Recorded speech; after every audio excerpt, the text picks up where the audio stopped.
பெருமழை வெள்ளத்தால் பாதிக்கப்பட்ட தூத்துக்குடி மாவட்டத்தில் தோட்டக்கலைத்துறை சார்பில் நடமாடும் வாகனங்கள் மூலம் காய்கறிகள் விற்பனை செய்யப்பட்டு வருகிறது. இது தொடர்பாக அங்குள்ள செய்தியாளர் சண்முகப்பிரியன் தந்த தகவல்களை பார்க்கலாம். வெள்ளம் பாதித்த பகுதிகளில் அத்தியாவசிய பொருளான காய்கறிகள் கிடைக்காமல் பொதுமக்கள் பல சிரமங்களை எதிர்கொண்டுட்டு வராங்க. பல பகுதிகளில் காய்கறிகளை தேடி பொதுமக்கள் பிரதான சாலைகளில் திரியக்கூடிய காட்சிகளை நம்ம பல இடங்களில் பார்க்க முடியுது. இது மட்டும் இல்லாமல் எங்கிடும் ஒரு இடங்களில் காய்கறி விற்பனை நடைபெற்றாலும் அதுலேயும் நிறைய வகைகள் கிடைக்காமல் இருக்குது. சில காய்கறி வகைகள் வழக்கமான விலையை விட கூடுதல் விலைக்கு விற்பனை செய்யப்படுவதாக பொதுமக்கள் புகாரும் தெரிவிச்சிட்டு இருக்காங்க. இது போன்ற ஒரு சூழலில் தான் தோட்டக்கலைத்துறை சார்பில் தூத்துக்குடி மாநகராட்சி முழுவதுமே இன்று தினம் காய்கறி விற்பனை என்பது தொடங்கி இருக்கு. பல இடங்களில் நடமாடும் காய்கறி குழுக்கள் நேரடியாக பாதித்த இடங்களுக்கே சென்று அத்தியாவசிய பொருட்களான இந்த காய்கறிகளில் குறிப்பாக வெங்காயம், தக்காளி, பீன்ஸு, கேரட்டு போன்ற பல காய்கறிகளை பொதுமக்களுக்கு விற்பனை செய்துட்டு வராங்க.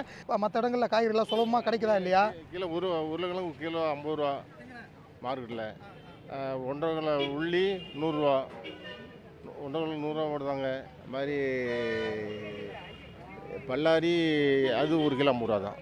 இந்த 3 தான் வாங்கியிருக்கு. மற்ற நாங்கள் இங்கே என்ன விலைக்கு கிடைக்குது? அதெல்லாம் இங்கே குறைச்ச விலை கிடைக்குதா, கூடுதலாக எப்படி? இங்கே விலை கம்மி தான், 20 ரூபா ரொம்ப கம்மி.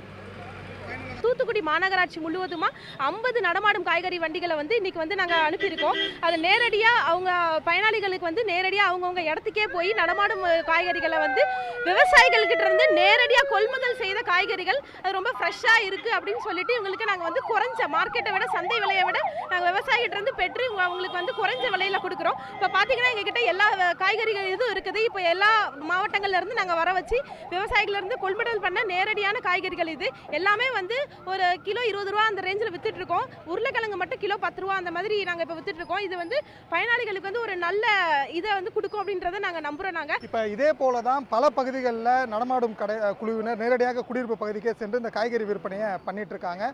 இது மட்டும் இல்லாமல் சந்தை விலையை விட மிக குறைஞ்ச விலையில் இங்கே காய்கறிகள் கிடைக்கிறதுனால பொதுமக்கள் இங்கே வரிசையில் காத்திருந்து காய்கறிகளை வாங்கி செல்லக்கூடிய காட்சிகளை நம்ம இங்கே பார்க்க முடிகிறது. ஒளிப்பதிவாளர் சேகருடன் செய்தியாளர் சண்முகப்பிரியன், சன் நியூஸ். உடனுக்குடன் செய்திகளை தெரிந்து கொள்ள சன் நியூஸ் பெல் ஐகானை கிளிக் பண்ணுங்க.